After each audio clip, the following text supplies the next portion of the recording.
하나님께서 우리에게 주신 오늘 말씀 성경 속에 뭐가 있다? 우리의 미래가 이렇게 있다. 그런 제목으로 오늘 말씀을 이렇게 나눠 보기를 이렇게 원합니다.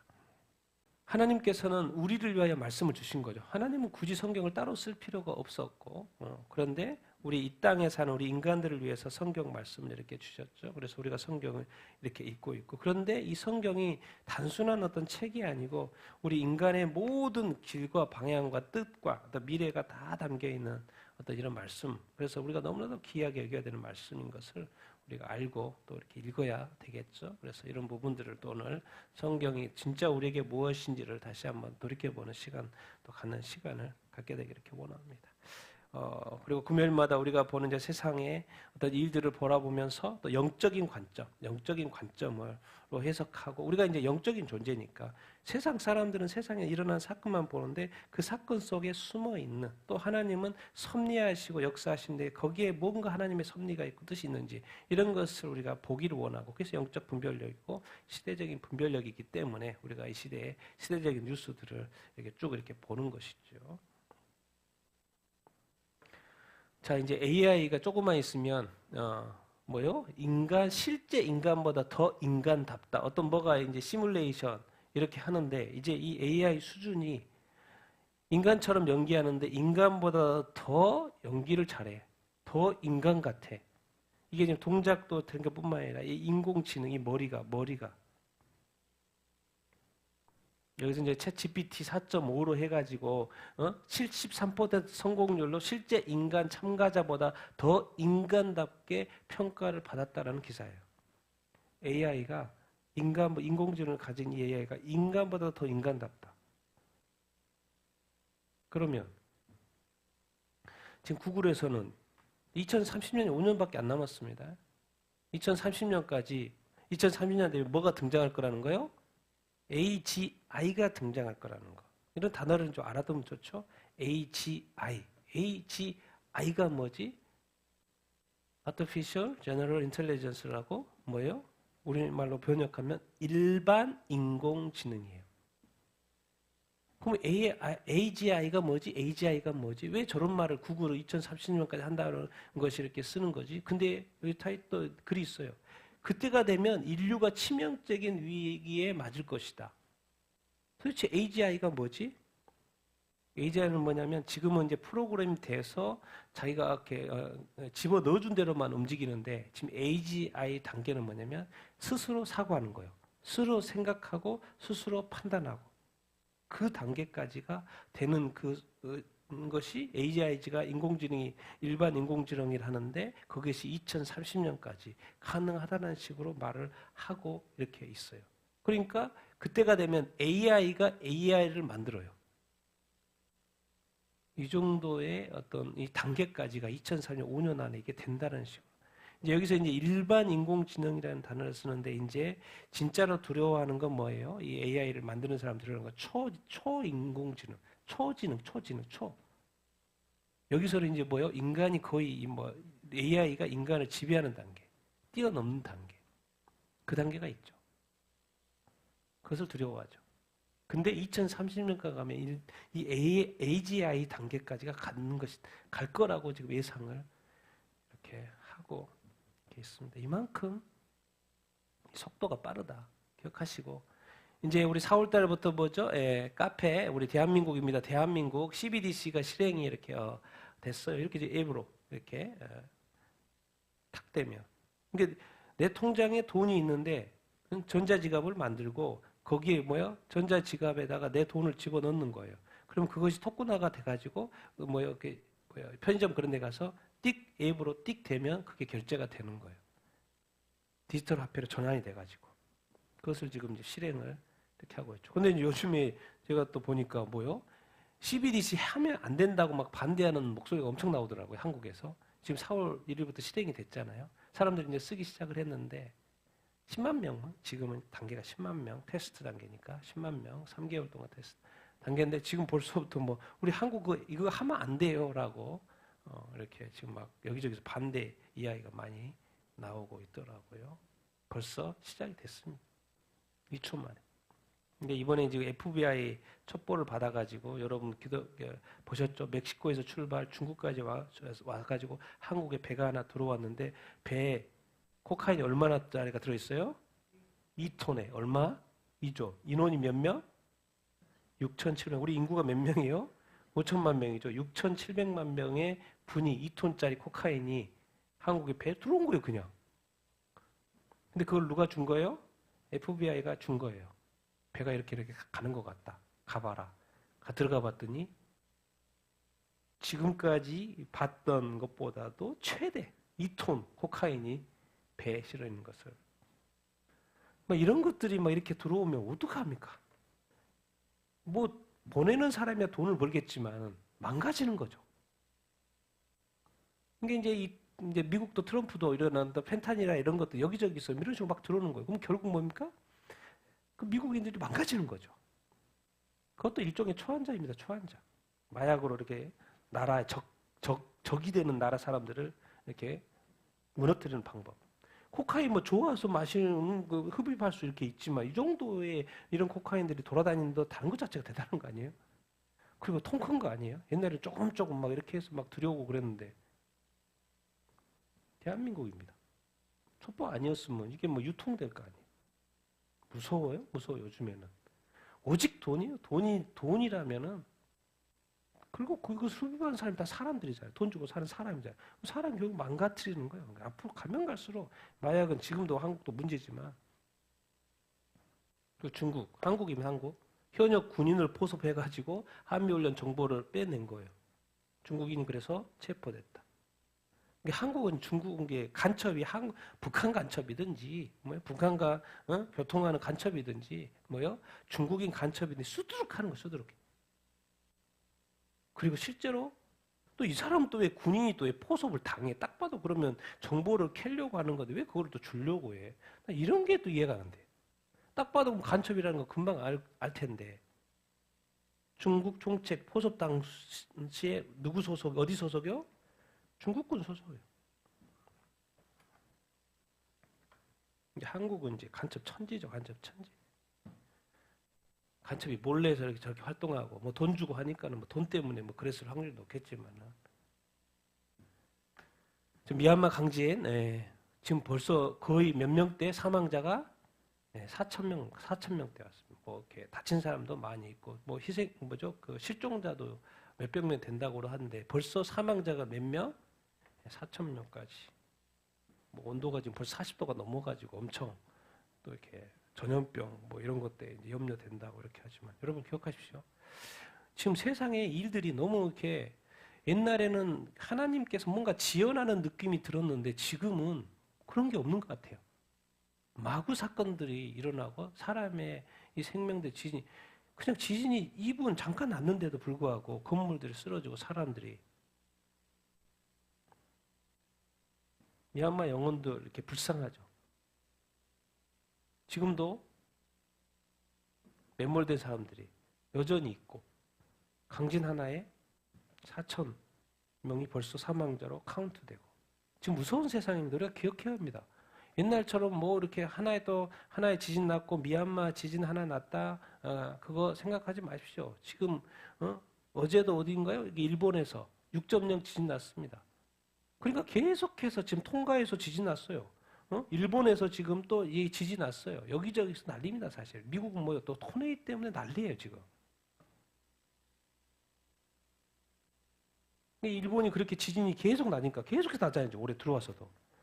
벌써 6.0이 또 어제 또 나고 그런 거 못 말입니다. 이게 지금 그러니까 7월 5일날 그 예언이 맞나? 맞으면 뭐 20만 명이 넘게 죽는다는데. 근데 계속 일본에서 지금 올해 계속 지진이 나니까 반복해서 나니까 그것도 작은 지진이 아니고 진짜 그런가 막 고민하는 거죠. 개인 또 그 만화 때문에 그 환상을 봤다는 그분의 만화 때문에. 미얀마도 뭐 진짜 이 나라를 다스린 사람이 자기 하나의 그 정권 그 욕을 위해서 그렇게 있으면 안 되죠. 그게 사람의 욕심이고 권력의 욕입니다. 권력이라는 게 그런 겁니다. 그래서 사탄이 그런 걸 이렇게 틈타는 거죠. 미국은 기독교 나라인데 지금 최초로 이슬람 전용 에픽세트라는 게 지금 텍사스에 세워진다 그랬고 난리가 난 거죠, 미국에. 무슬림 전용. 이게 엄청난 학교, 운동장, 주거지, 무슬림만 사는 지역을 만든다는 거예요. 그리고 이게 지금 발칵 뒤집어서 막 주지사가 막 조사해라 막 난리 났어요, 지금. 그럼 당연히 여기에 뭐가 들어설까요? 무슬림 전용이니까 모스크가 쓰겠죠. 그리고 여기서는 이런 단어가 있어요. 이것이 통과가 되면 미국 최초로 샤리아법이 다스리는 미국 내 그 지역이 될 거라고. 이런 시도가 미국에서도 계속 있는 거예요. 트럼프가 또 뭐 하는 것 같은데도 불구하고 여기저기서 어마어마한 이 섹터에 무슬림 전용 에픽센터가 들어선다. 그래서 어쨌든 그 이슈가 이게 너무 이슈가 돼가지고 지금 조사 들어간다 막 이렇게 하고 있어요.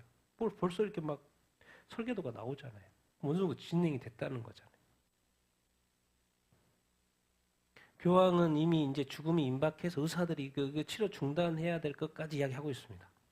그래서 이제 근데 간호사들이 그래도 끝까지 해야 하지 않겠냐 뭐 이렇게 말하고 있는 것이고 의사들은 이제 못 산다는 그 판정을 내린 것 같아요.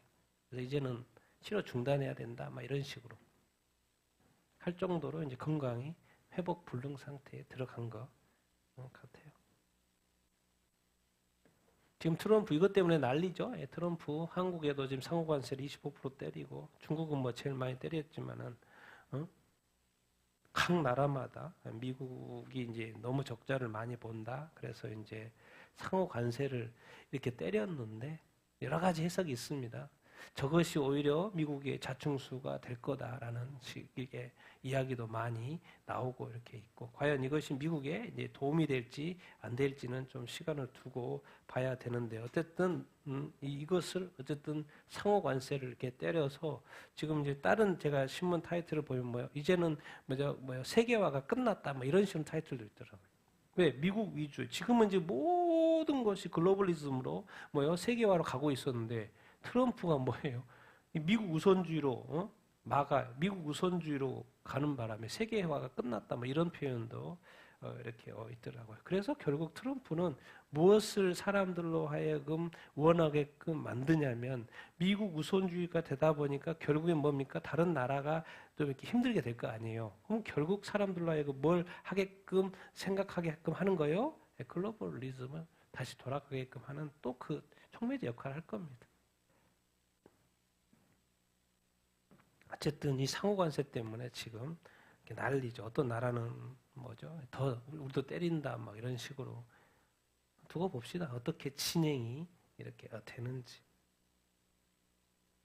이스라엘은 라파 지역 밑에 쪽이죠. 라파 지역에 계속 압력을 가하고 이렇게 있고 그래서 가자 지구를 가로지르는 새로운 통로를 건설한다고 이렇게 하고 이렇게 있고 이스라엘이 지금 계속해서 또 어디 쪽까지 시리아 남부까지 거기 또 군대 막 공격을 하니까 또 가서 또 공격을 이렇게 하고 지금 시리아가 워낙 약해져 있는 상황이기 때문에 지금 시리아까지도 계속해서 이제 군사를 보내고 막 이런 식으로 계속 또 확장을 지금 하고 있는 상황이 이렇게 인 거죠. 이게 이스라엘로서는 최고의 기회죠. 지금이 최고의 기회입니다. 지금까지 역사상 이렇게 쉽게 다른 나라에 시리아에 들어가고 레바논에 들어가고 하마스에서 저렇게 때리고 헤즈볼라를 저렇게 마음껏 때려도 아무 이상이 없는 시대예요. 지금.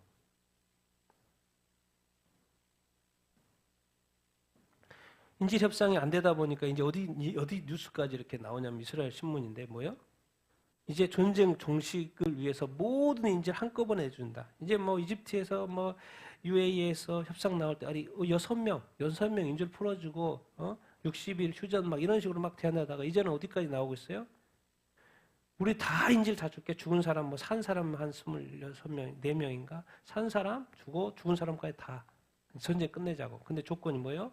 전쟁 종식. 이렇게까지 나온 단계예요, 지금. 너무 많이 공격을 또 이제 하는 단계이다 보니까. 사실은 이제 여러분, 이제 팔레스타인은 지금 이스라엘은 팔레스타인하고 싸운 게 아니죠. 누구하고 싸우는 거예요? 하마스하고 싸우는 거예요. 헤즈볼라하고 싸우는 거예요. 후티하고 싸우는 거예요. 뭐예요? 다 테러리스트죠. 사실 이제 하마스가, 제가 볼 때도 팔레스타인 지역에 하마스가 없으면 어떻게 되겠어요? 그들은 행복하게 살았겠죠. 그리고 가자지구에서도 이제 이스라엘 군대가 나왔었잖아요. 그럼 거기서 하마스가 지배하지 않았으면 지금 팔레스타인하고 이스라엘은 같이 살았을 거예요. 그러니까 지금 싸우는 것은 팔레스타인 사람들하고 싸우는 게 아니에요. 거기에 이제 같이 엮여 있긴 하지만 테러리스트라고 싸우는 거죠.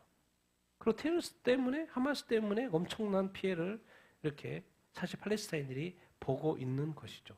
그냥 일하면서 살 수 있는데 자꾸 총 들고 대들고 저기 하고 하니까. 근데 지금 하나님의 때가 돼서 이제 이런 것조차도 다 이게 딴 게 아닙니다. 하나님의 때가 돼서 그러는 거예요. 그래서 이제 도저히 안 되니까 하마스도 이제 손들고 우리 인줄 다 주겠다 이렇게까지 나오는 상황. 이제 이스라엘 반응을 봐야 되겠죠. 이란이 이제 핵 협상 거절을 계속 하고 있죠. 빨리 나와라 핵 협상. 이제 뭐 후티 지금 막 엄청나게 때리면서 나와라. 근데 계속해서 이란은 우리 안 한다. 오히려 막 더 미국을 타격 가능한 미사일 발사 태세 갖추고 이렇게 가고 있죠. 이제 우리 피격하면 뭐 한다는 단어까지 쓰고 있어요. 이제 뭐 해버린다? 우리 이란이 핵무장 해버린다까는 말까지 나오고 있어요. 우리 때리면 우리 핵무장 해버린다까지 말이 나왔어요. 트럼프는 절대로 이제 이란의 핵을 허락하지 않죠. 그래서 어떻게든 때릴 건데, 그래서 이제 프랑스가 걱정하고 있어요. 저거 계속해서 이란이 핵 협상 안 나오면 분명히 군사적으로 공격을 받을 텐데까지 말하고 있어요. 미국은 무조건 때릴 거라는 걸 알고 있어요. 그래서 이제 때리기 전에 나오라고 3월 12일 날 경고 편지를 보냈기 때문에 이제 2달이니까 5월 이제 12일인데 2달이 날 벌써 이제 4월이잖아요. 4월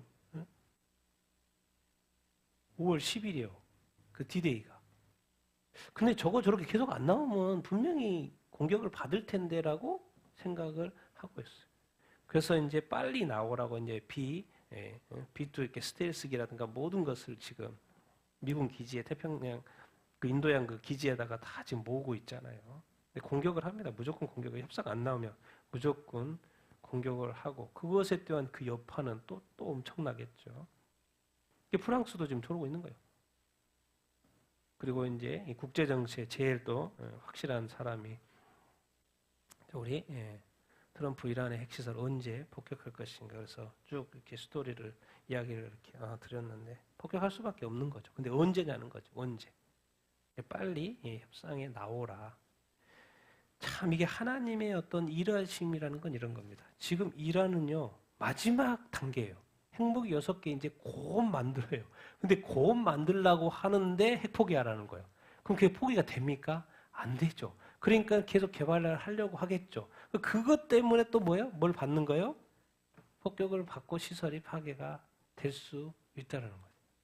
참 이런 것이 어쩔 수 없는 상황이 만들어지고 여기 다 됐는데 95% 됐는데 여기서 포기하는 게 사실 쉽겠습니까? 절대 쉽지 않죠.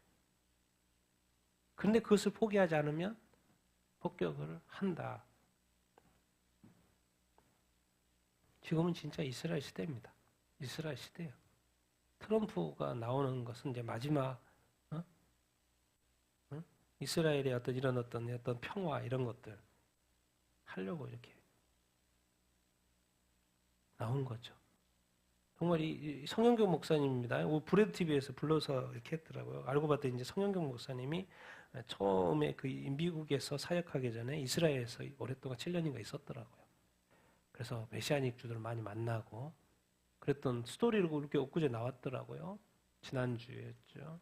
근데 이제 왜 성영경 목사님 이야기를 이렇게 다루냐면 뭐가 일어났어요? 본인한테? 내추럴로. 얼마만큼? 약국만큼, 머리만큼. 그러니까 병원에서 뭐예요? 회생돼요, 안 돼요? 회생 불가능. 그래서 이제 목사님 죽는다고 했어요. 그런데 예수님을 만났어요, 안 만났어요? 그 내추럴 상태에서 누구를 만난 거요? 예수를 만났다. 지금까지 막 600명 세계교회 어마어마하게 사역을 잘하고 있었어요. 근데 하루아침에 내추럴. 그래서 누구를 만난 거예요? 예수를 만났어요. 자, 이제 이런 걸 들을 때 그러면 진짜로 송영경 목사님은 예수님을 만났을까? 그 만난 분이 예수님일까? 근데 이제 뭘 보면 되냐면 만난 이후의 삶을 어떻게 바뀌냐를 보면 되죠. 바뀌고 나서 예수님이 만나고 나서 그 다음에 사역을 어떻게 해요? 600명 다 떠났어요. 거의 몇 명 안 남았어요. 이제 몇십 명. 근데 오직 한 가지만 설교해. 뭐만 선교해요? 회개하라. 왜? 본인이 예수님 만나봤더니 회개할 것밖에 없는 거예요. 예수님을 만났는데 예수님이 성경금 목사님한테 그렇게 부흥해가지고 사역 잘하고 있는데 뭐라 그래요?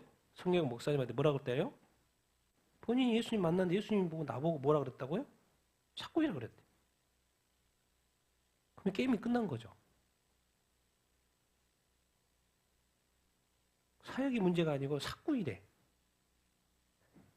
너는 평생 내 눈으로 본 대로 살고 내게 들으려고 한 적이 없다는 거예요. 아니 그럼 지금까지 사역 잘 된 건 뭐예요? 너는 내 눈으로 본 대로 살고 내게 들으려고 한 적이 없다. 사꾼이다. 사역은 최고로 잘하고 있었는데 부흥했는데 고로 너는 사람의 종이지 뭐가 아니다? 내 종이 아니다. 그러니까 이 시대에도 지금 예수님 우리가 만난다면 사꾼일 사람이 너무나도 많고 뭐예요? 내 예수님의 종이 아닌 사람이 너무나도 목회자뿐만 아니라 성도들이 많을 거라는 거예요. 근데 왜 제가 이제 왜 성영경 목사님을 이렇게 이야기하냐면 근데 이분이 어디와 관련돼 있어요? 이스라엘 관련돼 있어요. 이스라엘을 사실 이스라엘의 메시아닉주 목사님을 한국에 소개하신 분이에요. 책도 번역해서. 이스라엘. 근데 여기에 나와 사실 말씀이 하나님이 이제 5년 동안 이제 내추럴 다음에 하시는데 사역을 했는데 다시 뭐로 하려고 한다는 거예요? 이스라엘. 다시 이스라엘. 그래서 이제 앞으로 사역을 또 이스라엘 사역을 하신대. 그런데 이제 무슨 말씀 하시냐면 이제 노찌림이라는 건 이스라엘이 1948년에 재건되기 전에 메시아닉주 사람 노찌림이라고 하는데 노찌림. 근데 자기가 이스라엘에 있으면서 그 교회에 세 가족이 예수님이 문을 열고 세 가족이 있는데 예수님이 문을 열고 들어와서 예수님 만났다는 거예요. 그래서 예수님을 믿게 됐다는 거예요. 진짜로 예수님을 만났을까 그들이? 궁금하지 않습니까? 진짜로 예수님이 찾아왔을까? 예수님을 봤을까? 만났을까? 근데 어떻게까지요? 같이 밥도 먹었대. 누구하고? 예수님하고. 그래서 예수님을 그들이 믿게 되고 메시아닉주가 된 거예요. 그때 당시엔 이름이 이제 메시아닉주라는 게 없으니까 노츠림이라고 했고 지금의 관점에서 메시아닉주죠. 진짜 예수님이 찾아왔어. 그러면 이슬람 사람들에게 꿈속에 나타난 그 예수님은 진짜니까 예수님 믿겠죠. 그 유대인들에게 예수님이 나타나가지고 예수님 그들이 가족이 믿게 됐다는 거.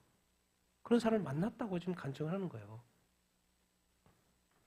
그리고 유대교 목사님, 예수님을 만난 유대교 목사님, 머무는 호텔에서 누가 들어왔어요? 예수님이 찾아왔다는 거예요. 그래서 예수님 만나고 지금은 메시아닉 공동체 담임 목사님을 하고 있는 저 목사님. 그럼 저 사람이 어떻게 예수님을 믿었냐? 호텔에 있는데 누가 찾아왔다는 거예요? 예수님 찾아왔다. 그래서 지금 메시아닉 처치를 하고 있어요, 지금. 그럼 이분은 왜 이렇게 변했는가? 왜 유대인이 어떻게 예수님을 지금 많은 사람들이 예수님 믿지 않는데 어떻게 메시아닉 주가 노찌림 그 당시에는 예수님을 믿게 됐는가? 딴 거 없어. 이 사람 말은 그래요. 예수님 날 찾아와서 내가 믿게 됐다. 그럼 예수님 존재한 거예요? 안 존재하는 거예요? 존재하는 거예요. 성경의 목사님 이제 죽었다. 근데 예수님 그 상태에서 예수님을 만났어요. 뇌출에 걸려서. 그래서 사람들 미국 의사들은 다 죽는다 그랬어요. 근데 놀랍게도 예수님이 찾아온 거죠. 그 사건된 목사님한테 찾아왔어요. 근데 놀라운 말을 해요. 너 일주일만 태어날 거야. 그래 일주일만 태어났어요? 안 했어요? 나 죽는다 그랬는데 내가 이렇게 지금 뇌출당 있는데 예수님이 말했어요. 너 일주일만 태어날 거야. 근데 일주일만 태어났어요? 안 했어요? 태어났어요. 그래서 나와서 사역하시는 거예요. 그래서 5년 동안 지금까지 한 거예요. 근데 5년이 돼서 지금 다시 이스라엘 사역을 해야 돼요. 다시 이스라엘. 한인 사역을 해서 엄청나게 부흥을 줬어요. 뇌출을 했는데 하나님이 사건이래. 그래서 다시 또 회개를 엄청 외쳤어요. 이제는 뭐라는 거예요? 다시 이스라엘 사역을 하신대요. 왜 이때? 의미가 있어서. 스페인, 기독교 쇠퇴 가장 심각하다. 유럽 전역에서 이탈 속도가 가장 빠르다.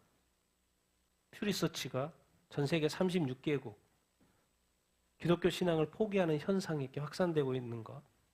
유럽 국가들 기독교인이라고 다들 말한다는 거예요. 헝가리, 폴란드, 그리스, 이탈리아 75%가 나는 기독교인이라고 다 말하는 거예요. 근데 실제 신앙을 가지고 신앙생활을 하는 게 아니고 다 무슨 기독교인이요?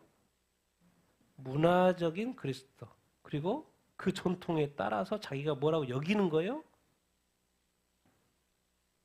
그러니까 이제 통계가 이게 기독교인이라고 나와도 그 기독교인은 또 나뉘는 거예요. 진짜 실제적인 신앙을 가진 기독교인이 있고 그냥 자기가 그 사회가 나라가 기독교적이니까 나는 기독교에 다른 불교도 없고 힌두교도 없으니까 나는 그냥 기독교의 배경에 사니까 나는 기독교라는 사람이 너무나도 많다는 거예요. 그래서 로마서에도 표면적인 유대인과 이면적인 유대인 이런 말을 하잖아요.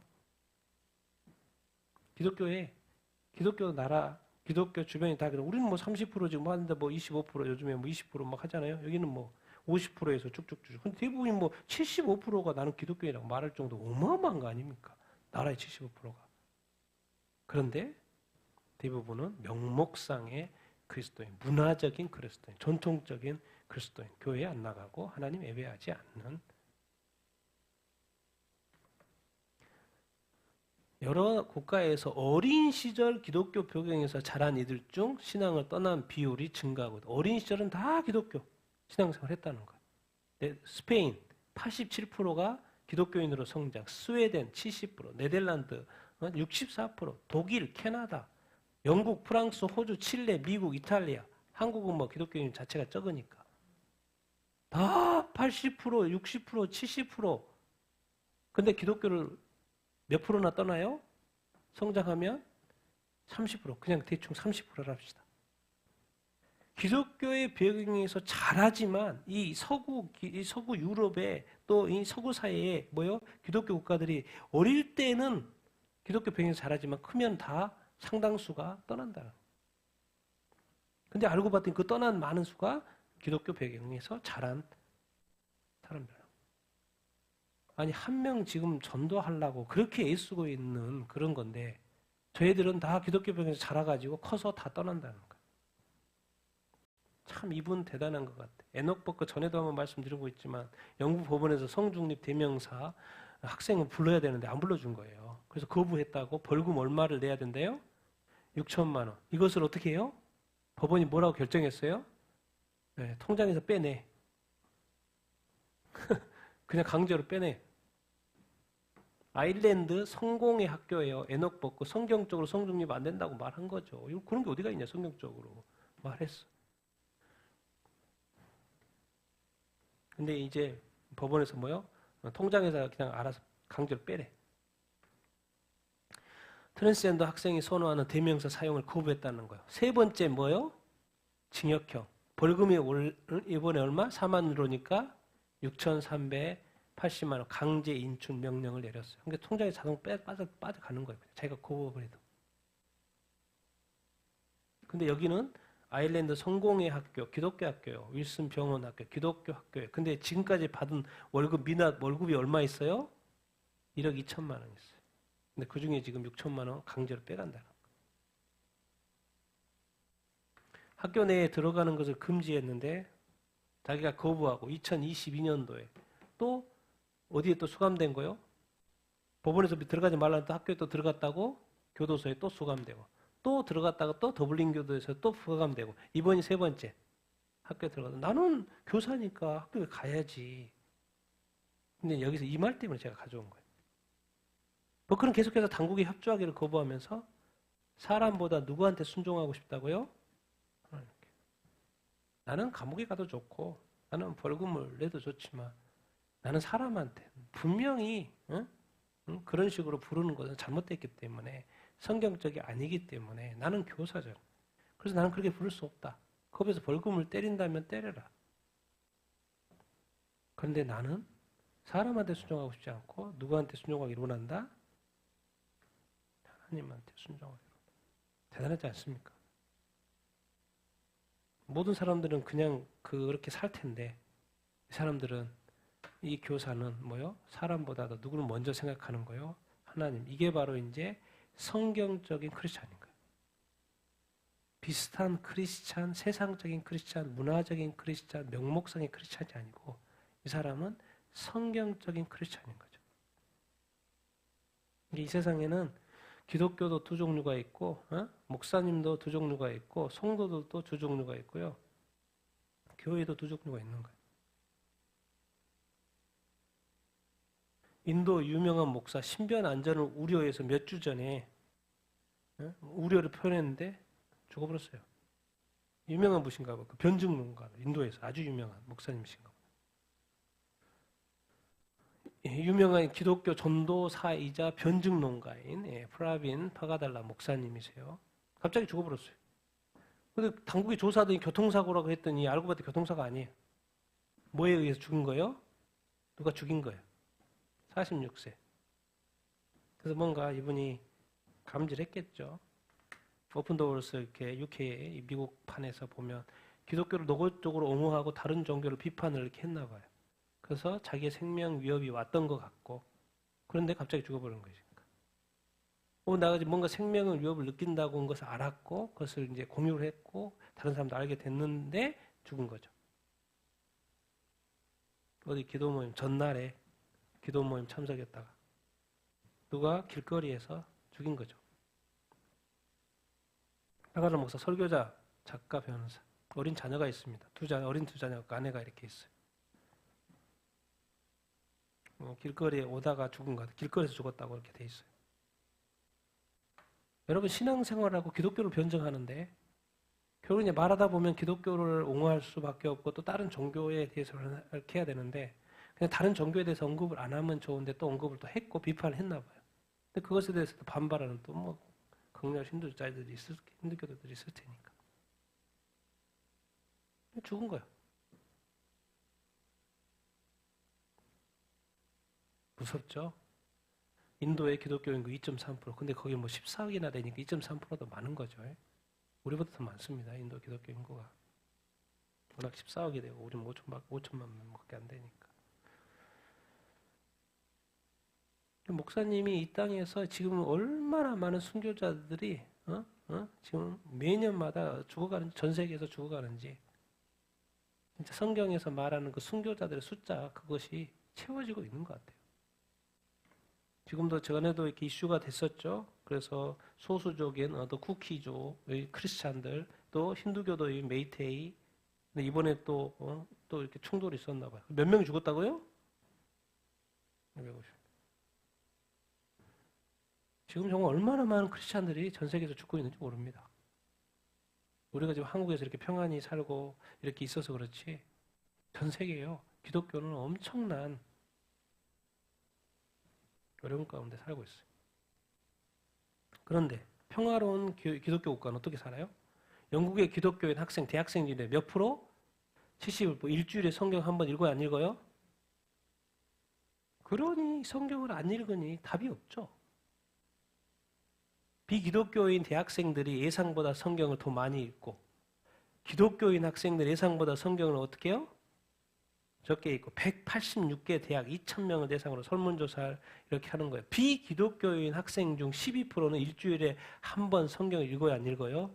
읽는다는 거예요. 소셜 미디어를 통해서 성경 구절을 그래도 잠깐이라도 본다는 거예요. 비기독교인.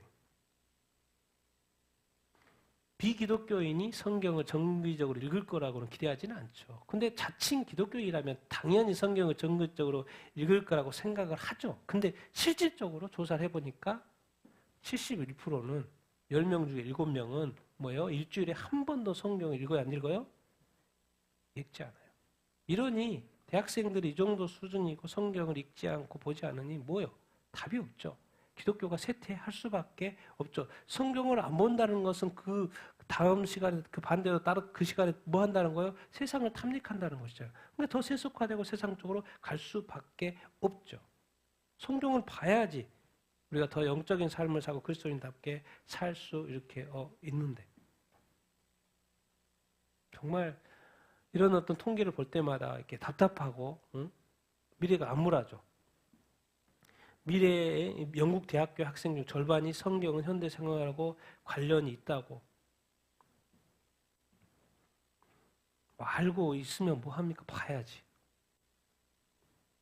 영국 뉴스가 계속 많이 나왔더라고요. 영국인 58% 어린 시절 교회에 다녔으나 현재는 뭐예요? 58% 어릴 때는 다 교회 다녔다는 거 신앙. 지금은 교회에 안 가요. 신앙이 없어요. 예수 안 믿어요. 하나님 안 믿어요. 그냥 영국 시민으로 살아요. 천국 시민권 포기하고 영국 시민권 가지고 살아요. 그런데 어릴 시절은 다 교회 다녔어요. 58%가. 어린 시절 교회 다녔던 사람 58%가 지금은 더 이상 기독교인이 아니라고 답한다는 거예요. 무종교인 57%는 기독교 가정에서 자랐다는 거예요. 진짜 이 복된 나라죠. 어렸을 때부터 부모로 태어났는데 부모가 예수님을 믿어. 근데 커서는 떠나. 영국 성공에 160만이 지금 작년에 몇 명으로 떨어졌어요? 55. 다 어디 간 거예요, 지금? 세상 속으로 지옥으로 가는 거죠. 천국에서 이제 가기 싫은 건지, 기다리기가 힘들어서 그런 건지. 얼마나 빠진 거예요, 지금? 90만 명 어디 갔어요? 자신은 기독교라고 밝힌 사람 72% 점점 줄어. 46%. 무종교는 늘어나고. 그러니 뭐 총리고 뭐고 이런 사람들이 막 힌두교가 나오고 그러죠. 영국이. 미국입니다. 오리건주 카톨릭 대학. 지난주에는 다른 데를 이야기했었죠. 기독교 다른 대학 리치먼드. 오늘은 오리건주 카톨릭 대학입니다. 학생들에게 성경 본문 대신 뭐를 제시해요? 나는 왜 대학교에서 왜 자꾸 이러는지 모르겠어. 퀴어 신학, 그 과목을 신설하고 퀴어 기독교 신학을 자꾸 소개하고 동성애 관계를 긍정하는 성경 구조를 찾고 교리를 찾고 성경에 그런 게 없는데 어떻게 그렇게 찾는다는 것인지도 그것도 신기하고 퀴어 신학 문제인데 그걸 또 발전을 추적하고 퀴어의 삶에 비추어 신학을 수정하려는 노력. 또 우리 어머니이신 하나님, 또 어머니 하나님, 또 카톨릭은 또 어머니 하나님. 하나님은 인간의 어떤 성별 구분을 초월하죠. 왜? 남성적인 이미지 안 좋아 하나님. 그러니까 다양한 하나님. 탐구. 성차별과 다른 형태의 차별성, 차별의 교차성. 과목과 또 문화 간 페미니즘 신학. 퀴어 신학. 근데 학과장은 말은 뭐라 그래요? 종교학이 우리 학생들이 더 나은 뭐가 되기로 해서 세계신문. 종교학이 뭐냐, 종교학. 더 나은 세계신문 되는 것이 퀴어 신학을 공부하는 것이고 페미니즘 신학 공부하는 거예요? 반성경적인 것을 배우는 것이 왜 이렇게 사고가 해야 되는 것인지 교수님들이 대학이 그래서 이제 카톨릭 자기네들도 이제 반대하는 사람이 있겠죠. 그거 뭐예요? 이거 배교 아니에요? 배교? 카톨릭 액션 이거 뭐 어떤 단체 사이트도 들어가 보고 했는데 이거 기능적 배교 아니야? 배교 아니야? 배교? 자기네들도 가톨릭 사람들이 자기네들 말하는 거예요. 이거 이단으로 가는 거 아니야? 이단으로 가는 거 아니야? 이거 젠더, 퀴어 신학, 신어머니, 하나님 아버지라고 그러는데 또 뭐 신어머니, 성경 속의 속임수, 젠더, 권력과 정치. 정말 세상이 이렇게 가고 있습니다. 그래도 놀라운 소식은 에콰도르입니다. 미국의 쪽 밑에, 멕시코 밑에 있는 에콰도르 대통령. 미성년자 성전원 폐지하고 부모 신앙 따라 교육권 보장. 아주 최연소 대통령, 노보아 아진 대통령이라고 하는데 이걸 완전히 트럼프가 미국을 바꾸고 그 성경적으로 바꾼 것처럼 여기 지금 그러고 있어요. 에콰도르가 따라오고 있어요. 에콰도르 대통령 젠더 이데올로기 미성년자 성전원 허용 배제. 부모의 신앙과 신념에 따라 교육권 보장. 복음주의 기독교 교회 단체, 가톨릭 교회, 정교회 대표들과 회의 후에 서명. 노보 대통령, 부모가 자신의 신앙, 신념에 따라서 국가의 이념 넘어서 국가의 이념적 강요 없이 부모의 신앙을 따라서 교육할 권리가 있다. 대단한 걸 하고 있는 거예요, 지금. 많은 나라들은 거꾸로 가는데, 반성경적으로 가는데, 이상하게 지금, 정말 여러분을 기억해야 합니다. 이 시대는 지금요, 나라가 두 개 나눠주고 있어요. 성경적, 반성경적. 미국이 지금 이제 반성경적으로 가다가 트럼프가 나와서 성경적으로 고치고 있는 것이고, 에콰도르가 지금 다른 나라는 그냥 막 가는 것이고. 우리나라는 어떻게 해야 됩니까? 우리나라는. 우리 대한민국, 이제 탄핵 사건, 이제 오늘 선고 이렇게 났죠. 신문들이 이제, 이거는 100% 이거, 거의 이거 기각인데? 다 그러고 보도를 했어. 그래서 당연히 기각이 나올 걸로 알았죠. 쟁점들이 많으니까. 국회 측의 입장에 쟁점이 있고, 탄핵 심판 주요 쟁점, 윤 대통령 측의 쟁점이 이렇게 있고. 근데 놀라운 것은 이 쟁점이 하나도 받아들이지 않았다는 거예요. 그것도 놀라워요. 탄핵 소추 사유 5가지. 비상계엄 선포 요건, 포고령, 위법성, 국회 봉쇄, 해산 시도. 의원 끌어내라는 말이 없는데 각종군 말을 듣고 의원 끌어내라고 그걸 인정을 했어요. 그렇게 논란이 많아도. 체포지시 없었는데 체포지시 했다고 그러고. 선관위 장학시도. 그래서 이제 저는 여기 박조준 목사님, 탄핵이 각하되기 전이죠. 각하되고 뭐를 정리를 해야 된다? 부정선거. 제가 볼 때 이 모든 것의 핵심은 부정선거예요. 부정선거가 가능하기 때문에 이런 판결도 나와요. 왜? 지금 헌법재판관들은 다 부정선거를 알고 있잖아요. 선관위와 관련돼 있으니까. 저는 지금 생각해봐요. 왜 4대4가 나오고 기각이 될 거라고 했는데 왜 이렇게 나오는가? 부정선거는 모든 것을 감출 수가 있어요. 그래서 부정선거가 사실 밝혀지지 않으면 이제 또 조금 있으면 대선한다고 그러잖아요. 이제 국힘은 계속해서 이길 수 없어요. 어떻게, 제가 지금 깜짝 놀란 게, 이렇게 6대2나 5대3, 6대2 이런 게 아니고 전원일치?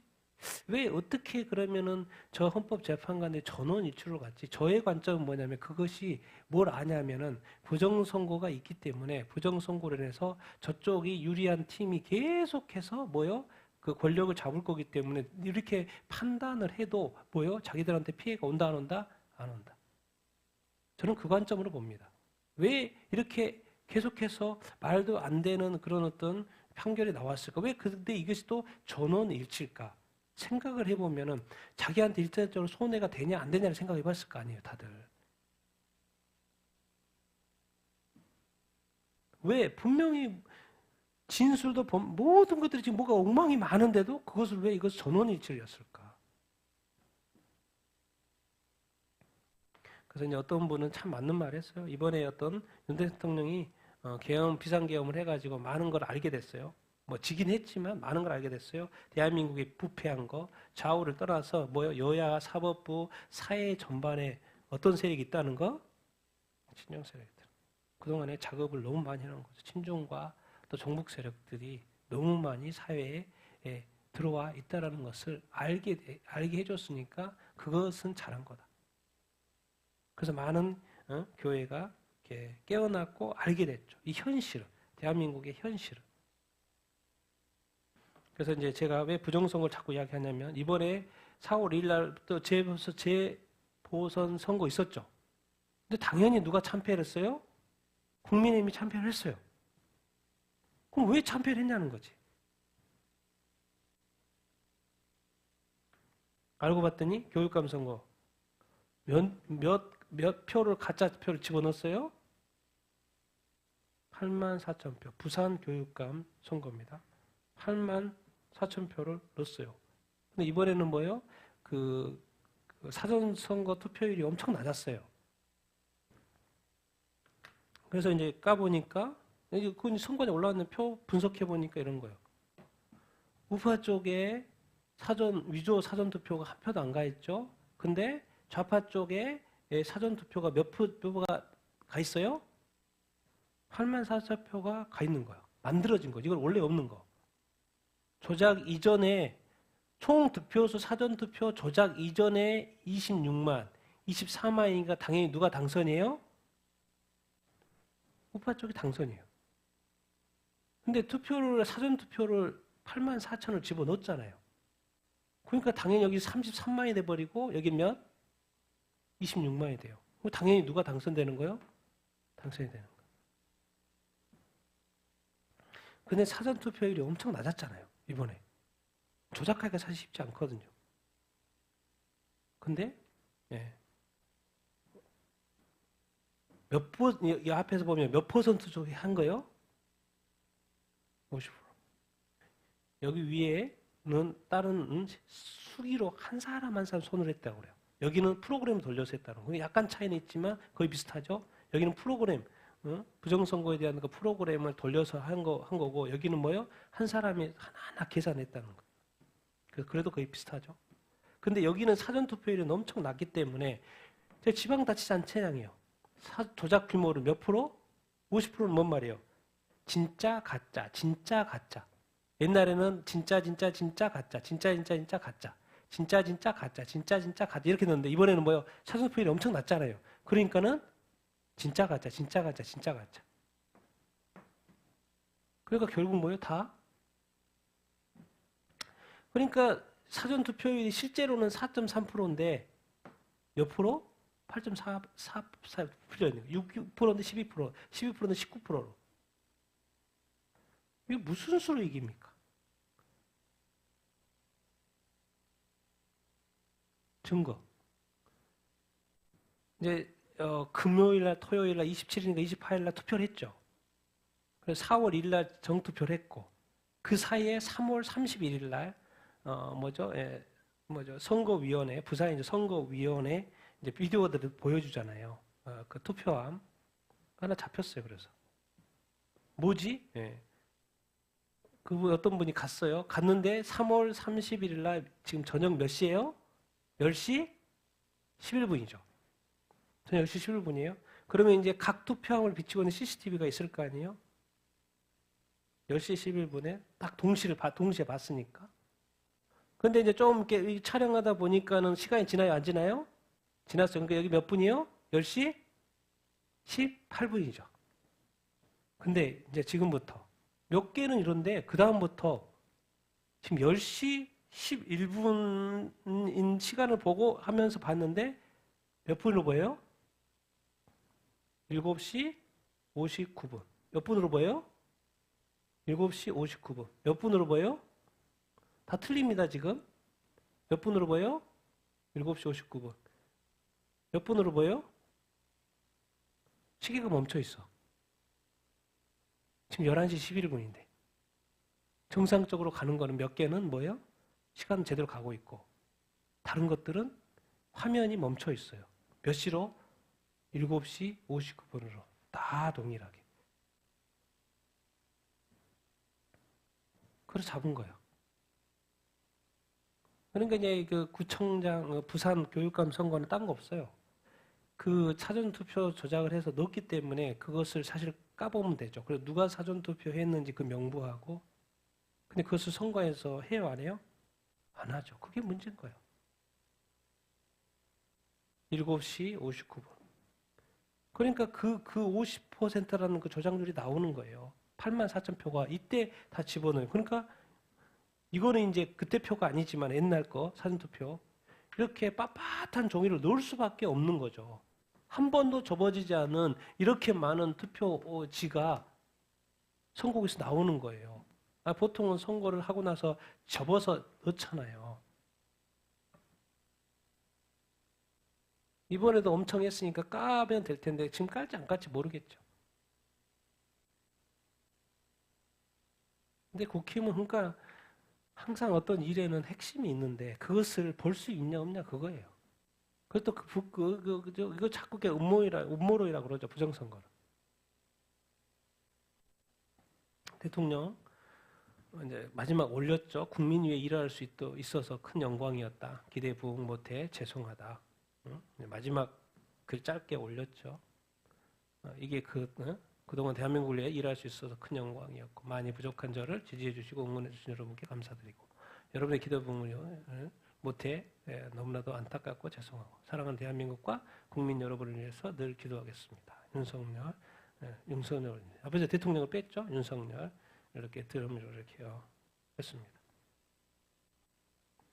그리고 세이브 코리아 이제 내일 집회 취소. 내가 세이브 코리아 홈페이지에 들어가 봤더니 내일 세이브 코리아 기도회는 뭐 한다고? 취소 이렇게 한다고 이렇게 올라와 있어요. 여러분 한 나라의 어떤 사실 대통령이 탄핵되고 하는 거는 안 되죠. 어쨌든 이 여당 쪽에서 대통령 올라가면 계속 탄핵되고 있고 야당이 들어가면 안 나오죠. 5년 다 하죠. 희한하죠. 그리고 이제 이 청구안이라든가 이런 것들이 부정투표가 있어도 제대로 조사가 안 되죠. 이번에도 했는데 또 안 되죠. 조사 이제 까보면 되죠. 대통령은 이 어떤 세력과 또 이렇게 부정선거 때문에 이거를 했는데 제가 이제 걱정되는 건 뭐예요? 보통은 하나님 이게 세이브 코리아 고생하셨어요. 너무 잘하셨고 기도한 것은 하나님이 다 들으셨을까 안 들으셨을까요? 다 들었죠. 다 들으셨습니다. 그래서 하나님이 일하실 거고 응답하실 줄 이렇게 믿습니다. 근데 왜 이런 결과가 계속되고 있고 왜 헌법재판관들은 그런 선택을 했을까? 왜? 정치적인 선택을 한 거거든요. 법리적인 선택하는 거 아니야. 너무나 봐도 상식적으로 봐도 법관으로서는 금방 판사들이니까 알 수 있잖아요. 근데 왜 이런 정치적인 선택을 할까? 제 입장은 부정선거가 있기 때문에 언제든지 자기가한테 불리한 상황이 안 온다고 판단하겠죠. 그렇게 저런 많은 어떤 증거들이 있어도 그냥 넘어간다는 것 자체가 이상한 거예요. 그렇지 않아요? 특히나 저는 목사기 때문에 대한민국의 사회가 이렇게 거짓이라든가 부정이라든가 불법으로 세워져 간다는 것 자체가 용납이 안 되죠. 그러나 하나님께서 일하실 줄 이렇게 믿습니다. 하나님께서 다 알고 계시는 하나님 다 보고 있죠. 이 모든 상황을 하나님 다 보고 계셔요.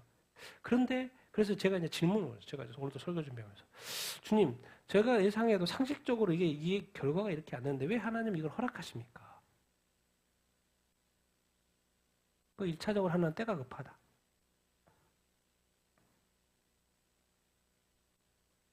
그리고 지금 교회가 미국도 지금 동성애를 찬성하는 교회, 찬성 안 하는 교회로 나눠져 있죠.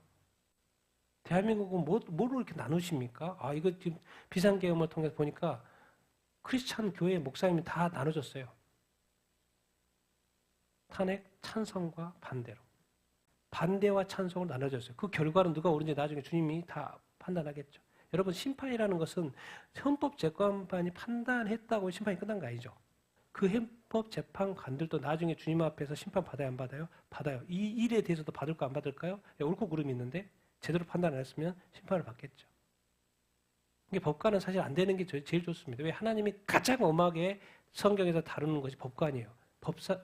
법관들이 뇌물 받으면 안 되고 가난하다고 봐주면 안 되고 부자라고 봐주면 안 된다고 성경은 정확하게 하고 있어요. 왜? 이 세상의 마지막, 이 세상에 많은 사람들이 억울할 수 있는데 마지막 그것을 올바로 잡아줄 수 있는 사람이 누구기 때문에? 판사기 때문에. 그래서 성경은 아주 하나님도 말하죠. 인간에도 한평생을 허락하고 마지막에 뭐 한다 그래요? 심판한다고. 선악과를 심판한다고. 네가 어떻게 했는지 그 판사뿐만 아니라 모든 우리 개인의 삶에 대해서 판단한다고 그러죠. 그래서 죽는 게 뭐 안락사 죽는 게 문제가 아니에요. 사람 이래도 죽고 저래도 죽고 저렇게 미친 나도 죽고 병도 죽고 사고 나도 죽고 그게 전부가 아니라니까. 그건 시작에 불과해요. 이제 삶에 대해서 우리가 말하거나 행동한 거에 대해서 하나님 아버지 앞에서 뭘 받아요? 심판을 받아요. 그게 끝이에요. 우리가 기도한 것들 하나님이 다 들으시는 거고. 그래서 딴 거 없죠. 우리가 대한민국 사람이니까 대한민국을 사랑하는 것이고. 그리고 누가 올바른 대통령이고 누가 바른 길을 가냐. 어느 사람은 계속 자기가 살라고 했었는데 어떤 사람은 살신성을 해서 자기가 대통령인데도 불구하고 비상계엄을 선포해서 내려오게 되는 이 상황. 내가 누굴 좋아하는 것도 아니고 정말 정의가 뭐고 공의가 뭐고 누가 올바르고 누가 틀린가 누가 잘못된가 누가 의고 누가 불인가 당 차원이 아니고 뭐죠? 누가 좌우파가 아니고 성경적인 관점에서 누가 옳고 그르냐를 보는 거죠. 그리고 그것은 지금도 지금은 계속해서 싸움이 있겠지만 그것은 나중에 주님이 판단하고 결과로 어떤 것이 나타나겠죠. 그래서 나라를 위해서 계속 기도해야 될 줄로 이렇게 믿습니다. 자, 우리 성경 속에 정답이 있다. 성경 신구약 성경은 뭐예요? 뭡니까? 하나님의 말씀입니다. 그 요약해서 많으니까 막 십계명으로도 요약하고 율법으로 그리고 뭐 천상순 요약해서 뭐 예수님도 세계명 주고 이렇게 해서 요약도 막 해주고 하는데 성경 자체는 누구의 말씀이에요? 하나님 말씀. 그러니까 뭘 알게 된 거예요? 아, 이게 천사들이라는 존재가 있구나. 아, 얘들은 영적인 존재구나. 근데 왜 이 땅에서 악의 근원이 어디지? 죄의 근원이 어디지? 누구를 알게 된 거예요? 루시퍼를 알게 된 거예요. 성경에서 다 가르쳐 주니까. 아, 루시퍼가 사탄이고 뱀이고 큰 영이고 타락한 천사들이 있다. 무적행에서 나오고 막 왔다 갔다 한다. 무적행에 갇혀 있다. 성경에 다 나와 있어요. 그리고 그들은 영적인 존재이기 때문에 뭐요? 네, 다시 회개가 없다. 그래서 유황불모 심판 받는다. 성경에 다 나와 있어요. 하나님이 세상을 창조했다고 그러고 사람도 남녀로 창조했다고. 첫사람 아담 하와가 그리고 그 후손이들이라는 거 다 우리의 최초의 엄마 아빠는 아담과 하와인 거예요. 대한민국도 그렇고 우리 이제 뭐 민족별 하지만 사실 많은 다양한 모든 민족의 첫 번째 근원은 아담과 하와. 그래서 성경은 가르쳐 주지 보세요. 한 혈통이다. 민족별로 다른 게 아니라 사실은 다 한 혈통이다. 사탄의 유혹을 받아서 인간이 타락했다. 그래서 죄악이 가득했고 홍수 심판을 받았다. 그래서 하나님 다시 시작한 게 아브라함으로 이스라엘 민족 그래서 구원을 했고 성막과 성전. 그래서 하나님이 떠나는 줄 이 세상에 죄악이 많아서 하나님을 심판하고 이 세상을 그냥 다시 시작 안 했어도 괜찮은데 이상하게 하나님은 노아를 통해 다시 시작을 했단 말이에요. 그럼 다시 시작하면 죄악이 가득한 죄인들이 어떻게? 그래서 시작한 게 이스라엘을 통하여 아브라함을 통하여 이스라엘 민족을 하고 그래서 하나님은 이 땅에 거하세요. 어디를 만들어서? 성막을 만들어서. 그러니까 하나님은 사실 이 땅에 떠난 적이 없어요. 계속 계셨죠. 그리고 2000년 전에 이스라엘 민족을 통해서 이스라엘 민족을 택한 이유가 있어요. 예수님을 보내려고. 그래서 메시아 예수가 왔고 그분이 십자가에 못 박혀 죽었는데 세상 모든 죄를 위하여 죽으셨다고. 다 뭐예요? 성경 가르쳐. 우리 2000년에 태어났으니 2000년에 일어난 일을 어떻게 합니까?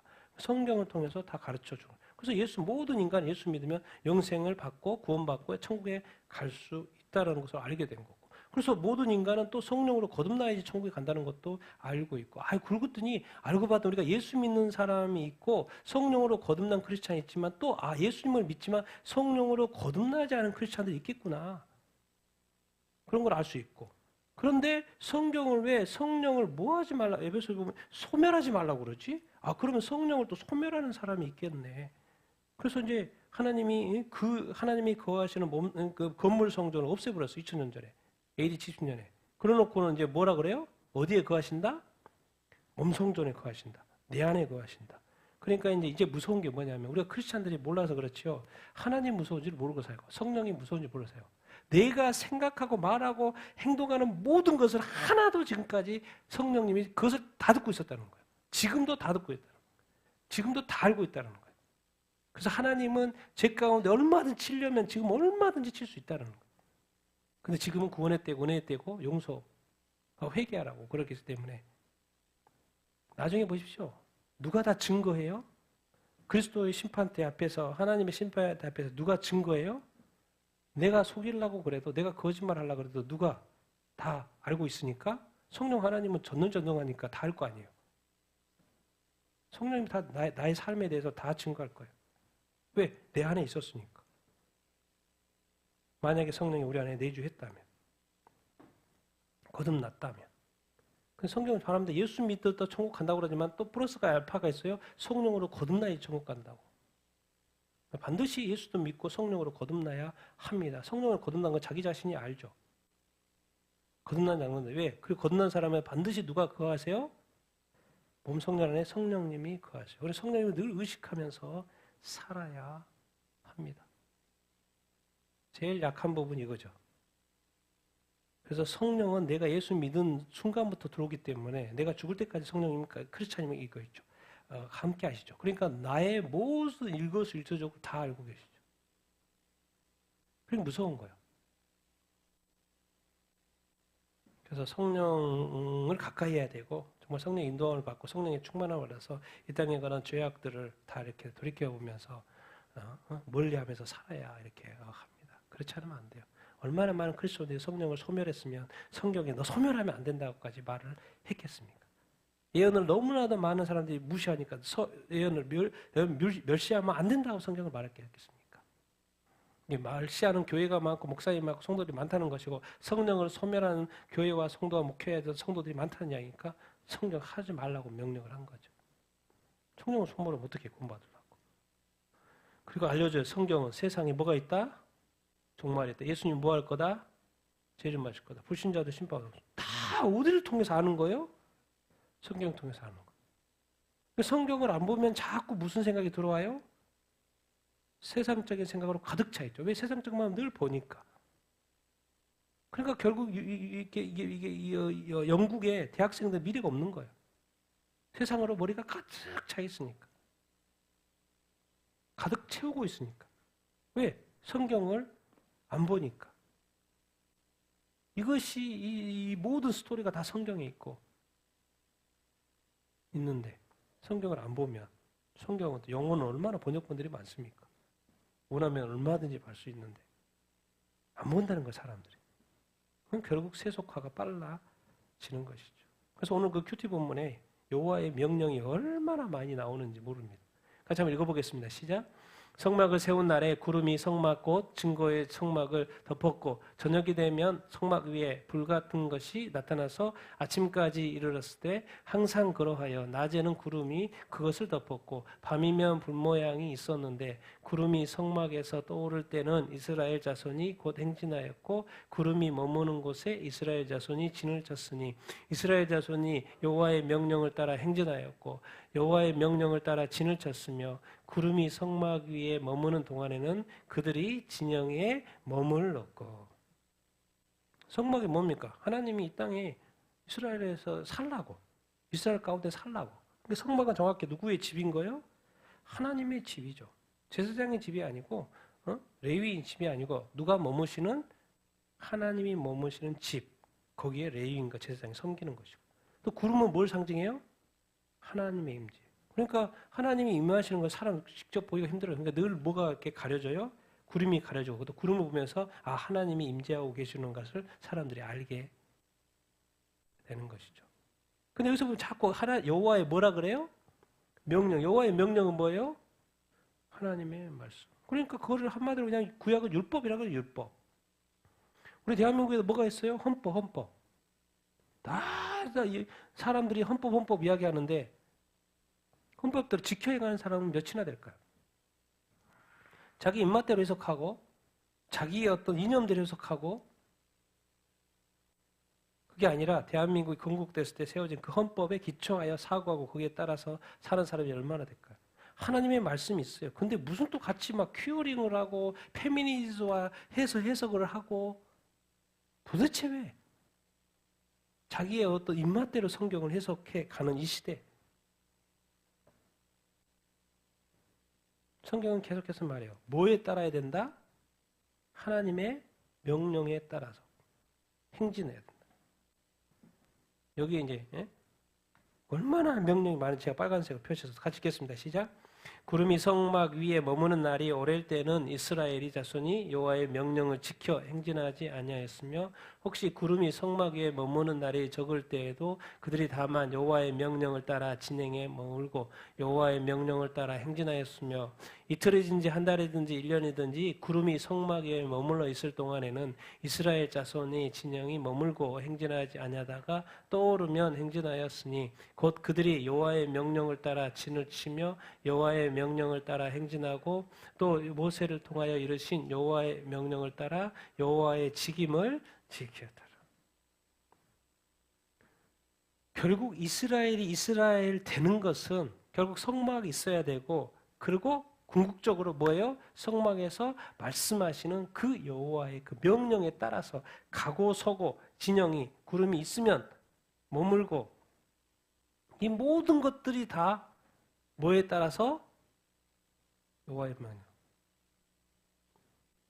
가고 올 때 이틀이든지 한 달이든지 1년이든지 다 어느 기준에 따라서 살아야 되는 거예요?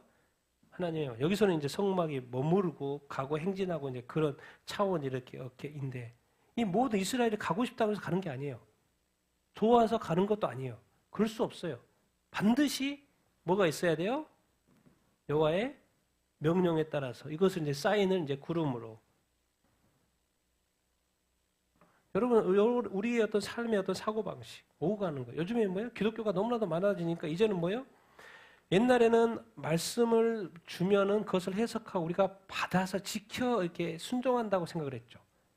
지금은 뭐예요? 자기가 보고 싶은 대로 성경을 보고 해석하고 싶은 대로 해석하고 별의별 신학이 사실 신학은 한 가지만 있으면 돼요. 그런데 지금은 별의별 신학이 있어서 자기가 원하는 대로 해석하고 근데 요즘엔 또 세상이 너무 주다 보니까 성경을 봐요 안 봐요? 이제 보지도 않아요. 우리 아이들도 우리 젊은이들도 대학생도 성경을 안 보고 모르니까 세상은 너무나도 좋고 세상은 이제 마지막으로 가려고 하니까 이제 미혹의 세상으로 가려고 하니까 그러는 거예요. 다 그런 게 아니에요. 왜 그래서 그런 게 아니고 지금은 세상이 최고로 발전된 시대예요. 그러니까 최고로 세상에 빠져들기 가장 좋은 시대. 근데 가장 먼저 확 빠지는 시대가 젊은 세대인 거죠. 왜? 너무 좋거든. 너무 좋거든.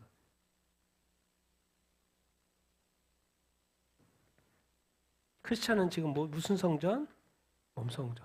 그래서 하나님이 그리스도 지금까지 지금도 제가 두려움과 떨림으로 사는 것은 내 안에 성령님이 모든 것을 듣고 있고 내 생각하는 거 알고 있고 내가 나아가는 방향과 행동하는 것을 모두 알고 있기 때문에 두려움과 떨림으로 사는 거죠. 크리스찬은 그래야 돼요. 죄와 싸워야 되는 거다. 성령의 금은 뭐예요? 우리 안에 계신 성령, 내 안에 계신 성령의 금이 뭐예요? 하나님의 말씀이요. 성령은 말씀이죠. 말씀의 영이요. 예수의 영이니까 말씀의 영이죠. 성령의 모든 것은 말씀이요. 그래서 성령도 말씀에 따라. 그래서 말씀을 깨닫게 하고 가르쳐주고 알게 하고. 그럼 우리한테 요구하는 건 뭐예요? 항상 하나님의 말씀, 여호와의 명령에 따라서 뭐하고 뭐 해야 된다? 순종해야 된다. 그러니까 지금 우리가 이제 이렇게 약한 게 그런 거죠. 이것을 교회가 너무 강조를 안 했기 때문에 순종하는 거예요. 지켜야 하는 거잖아요.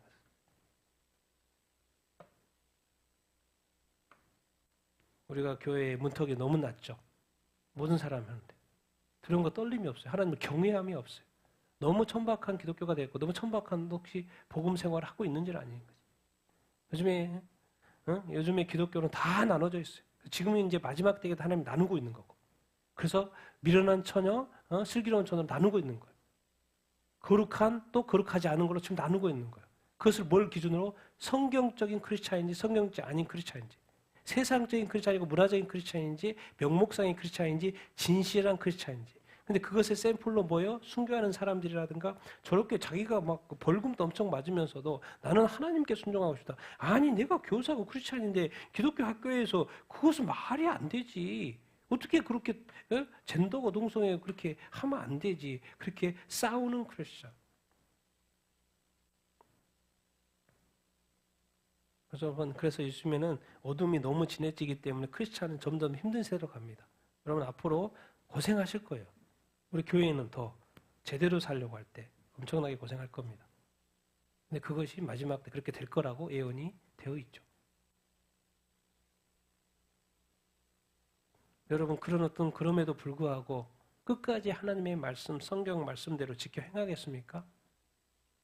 정말 끝까지 성경만이 진리인 것을, 이 종교다원주의와 종교통합시대에 끝까지 성경만이 진리인 것을, 하나님만이, 예수 그리스도만이 구원자인 것을 정말 이렇게 주장하며 어떤 손해를 보고 핍박을 받고 어려움을 당해도 그것을 주장하겠습니까? 그것을 믿고 따라가겠습니까? 하나님은 지금 마지막 때에 사람들 다 가르고 있어. 여러분 어느 쪽에 있습니까? 좌우자가 그게 아니라 좌에도 거짓이고 우에도 거짓, 우쪽이라 해도 거기도 거짓이 있고 참이 있고 우리는 참만 항상 생각 이거 참인가? 이거 거짓이 없나? 난 그것을 따르고 있나? 그것을 쫓는 늘 생각해 봐야 돼. 여러분의 구원을 위해서, 여러분 생명을 위해서 하나님이 다 보고 계십니다. 그리고 지금 그 대통령이 이렇게 탄핵됐다고 그래서 이게 끝이 아니죠. 아직 하나님의 심판이 남아있고 또 세이브 코리아를 통해서 하나님이 기독케 하셨으면 또 뭔가 이유가 있겠죠. 제가 가끔씩 이야기하잖아요. 지금은 죽는 것이 더 복되다고. 사는 것이 오히려 더 힘들 수 있다고. 제가 그렇게까지 이야기합니다. 그래서 다른 목사님들 다 마지막 때라고 그러기 때문에. 사는 거 오히려 더 안 좋다니까요. 왜? 고통 속으로 들어가니까. 그런 정도의 시대에 우리가 살고 있고 디지털화 되고 있고 그래서 깨어나라 계속 그러는 거예요. 제가 이렇게 자꾸 주님한테 질문 던지면 딴 거 없어요. 왜 또 이런 쪽을 자꾸 보게 하시고 그런 것을 또 알게 하시고 이렇게 정리하게 하시고 저도 얼마나 또 이번 주에도 제가 원노트에 뭐에 정리를 많이 했는지 몰라요. 여러분. 왜? 하나님의 뜻을 놓치지 않기 위해서. 정리하고 앞뒤를 맞춰보고 이 그림이 저 그림하고 어떻게 맞는지 잘못된 길로 가면 안 되니까 나도 조심해야 되니까 또 바른 길로 인도해야 되니까 근데 결국은 뭐예요? 딴 거 없어요. 내 생각으로 뭐 하는 게 아니죠. 성령 인도만 받아야 되고 말씀 따라야 됩니다. 그러니까 뭐 어려운 거 하나도 없어요. 크리스찬의 삶은 성경적 크리스찬이 되면 돼요. 그러니까 성경 읽으시고 성경이 뭐라고 말씀하는지 아시고 거기에 따라 순종하면 돼요. 목사님 틀립니다. 목사님이 지옥 데려갈 수 있어요. 왜? 목사님이 원하는 목회를 할 수 있다니까요. 목사님이 원하는 성경 해석을 할 수 있어요. 근데 벌써 송영호 목사님이에요. 제가 볼 때는 마지막 때가 돼서 그렇다고 생각해요. 뭐 부흥이 중요한 게 아니고 내가 지금 이제 올 때가 다 됐는데 너는 사건이야. 그리고 이제는 뭐예요? 이스라엘 중에서 예수님을 믿는 메시아적 자가 늘어나고 있다니까요. 마지막 믿는 사람이 메시아닉 유대인들인데 그러니 얼마나 많은 일들이 급해지고 지금 많은 사람들 하나님 부르시고 그렇게 하는지 모르겠습니다. 여러분 그래서 여러분들 지금 깨어 있어야 합니다. 깨어 있고 철저하게 성경적인 크리스찬, 사람의 일 좋아하고 사람을 따라가지 말고 정말 성경의 기준에서 목사님의 말이 맞은가도 체크해보고 내가 지금 바르게 생각하고 있나 보고 또 말씀대로 내가 순종하고 있는가도 생각해보고 하나님의 말씀에 따라 순종하는 여러분 다 되기를 예수님의 이름으로 축원드립니다.